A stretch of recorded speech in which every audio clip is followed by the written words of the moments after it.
Merhabalar, kanalıma, videoma hoş geldiniz arkadaşlar. Evet, bugün 6 parçalı eteği nasıl hesaplıyoruz, nasıl çiziyoruz, kesiyoruz onu paylaşacağım arkadaşlar. 42 beden olacak benim 6 parçalı eteğim. Bakın şöyle benim elimde ölçü tablom var. Ölçü tablomda kalça ölçüm 1/2'si 50 santim, yani kalçamın tamamı 100 santim 42 bedende. Biz buna bolluk payı veriyoruz. Birinci oranda bolluk payı veriyoruz. 2 santim ekleme yapıyoruz ve kalçamız 104 santim oluyor arkadaşlar. 104'ü 6'ya bölüyorum. 17,3 çıkıyor. Bunu tekrar 2'ye bölüyoruz. 8,6 arkadaşlar. Şimdi biz etek ucumuzun kaç yapmak istiyorsak açılmışını, ben etek ucumun tamamını 36 santim istiyorum 42 bedende. 36'yı da 2'ye bölüp etek ucuna yerleştireceğiz arkadaşlar. O yüzden parçalı etek keserken kalıbımız yoksa elimizde öncelikle etek ucunu hesaplayıp kumaşımızın kenarından o kadar içeri girmemiz gerekiyor. Şimdi benim 42 beden etek yapabilmem için kumaşımın kenarından, bakın kumaşımı önce bu şekilde düz kısmını içe alarak katladım. Bu tür kumaşlarda tersini düzünü nasıl anlarız arkadaşlar? Kenarlarda delikler vardır. Elimizi sürdüğümüz zaman anlaşılır. İğne batığı vardır. İğnenin battığı yer kumaşın tersidir. Bakın arkadaşlar, benim de kumaşımın tersi burası. İğneyi buradan batırmışlar. Çıkış noktası burası.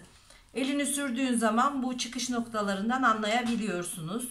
Ve bu tarz kesimlerde her zaman kumaşımızın düzünü içe katlıyoruz. Ben de kumaşımın düz yüzünü içe alarak katladım. Kenardaki şu kenar izini şu şekilde atacağız. Ve buradan içeriye ben 20 santim işaretleme yapacağım. Eteğimin düz boyu ipliği düzgün olsun ve etek ucu açıklığını verebilsin diye bu şekilde yapmamız gerekiyor. Şimdi ben 20 santimden işaretini alıyorum ve eteğimin düz boyu ipini çizeceğim arkadaşlar. Şu şekilde cetvelimle düz boy ipliğini çiziyorum.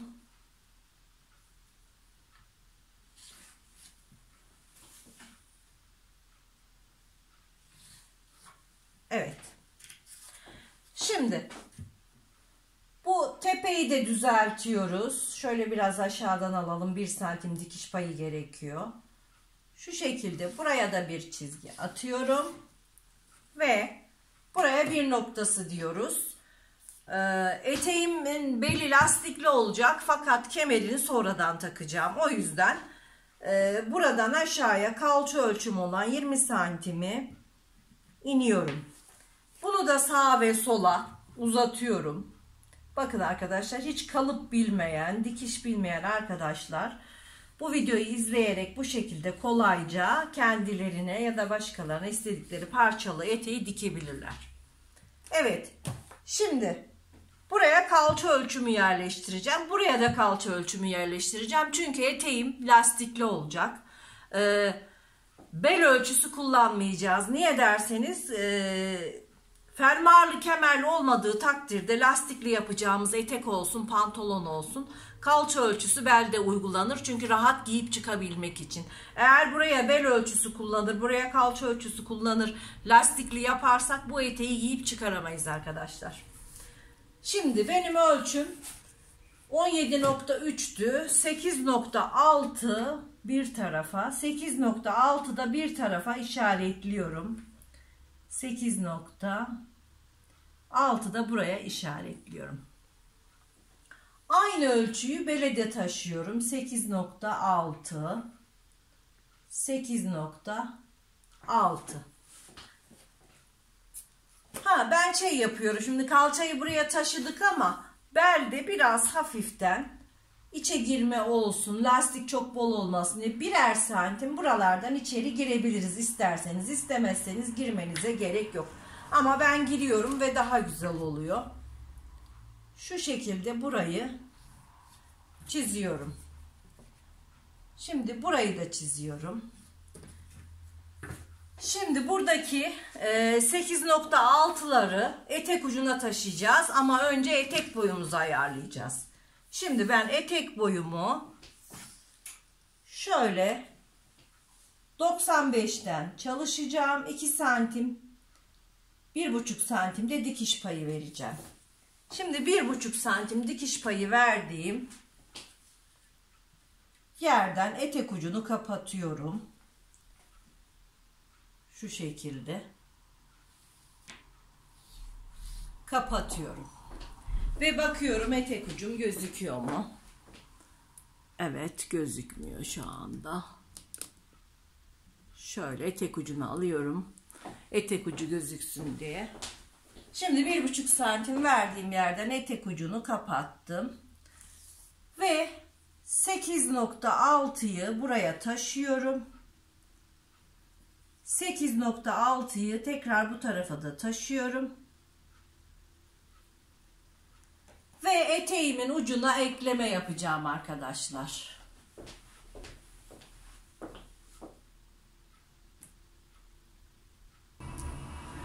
Evet arkadaşlar, şimdi etek ucumun 36 olmasını istediğim için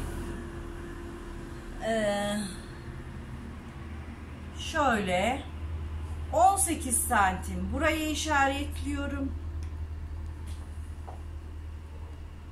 18'de burayı işaretliyorum ve etek ucunda istediğim ölçüyü buldum arkadaşlar. 36 santim. Şimdi uzun cetvelimle eteğimi çizeceğim.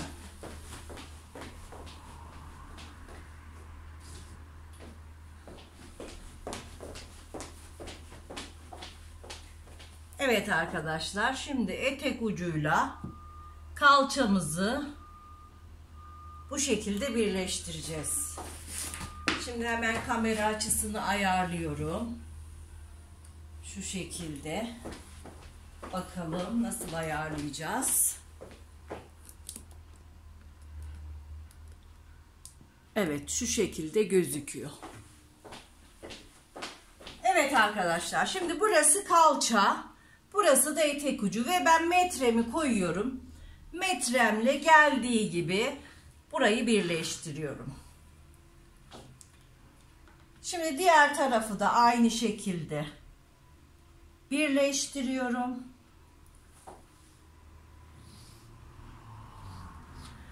Ve 6 parçalı eteğimizin 2 parçası çıktı. Yani kalıbımız çıktı. Bu işlemi yaptıktan sonra eteğimiz çıktı demektir. Şimdi ne yapacağız arkadaşlar? Kenarlarda sarkma olmaması için birer santim kenarlardan hemen etek ucumuzu düzeltiyoruz. Bu şekilde. Ve şöyle yuvarlıyoruz.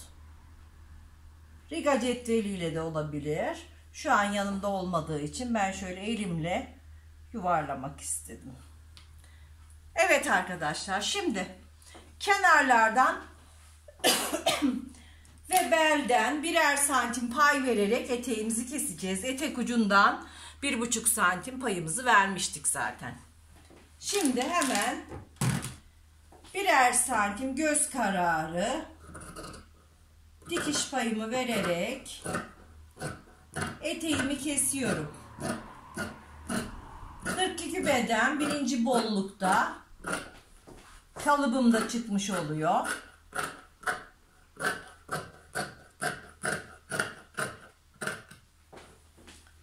Evet. Gayet güzel, şık etek oluyor arkadaşlar. Etek ucunda payımız vardı. O yüzden şöyle keseceğiz. Etek ucuna pay vermeden. Çünkü vermiştik dikiş payını. Şöyle kesiyorum. Bele 1 santim dikiş payı veriyorum.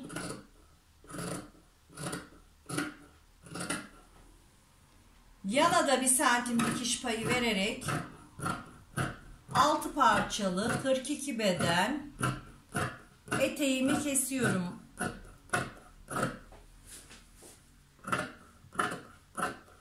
Benim bu diktiğim etekler satılıktır arkadaşlar. Instagram sayfam Üçer Hülya, oradan bakabilirsiniz. Evet, gördüğünüz gibi eteğimin 2 parçası çıktı. Hemen kumaşımı alıyorum ve şu şekilde çeviriyorum.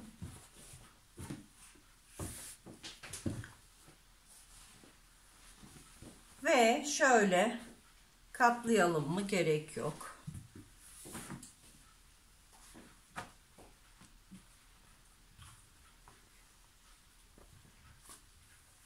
Eteğimi çeviriyorum.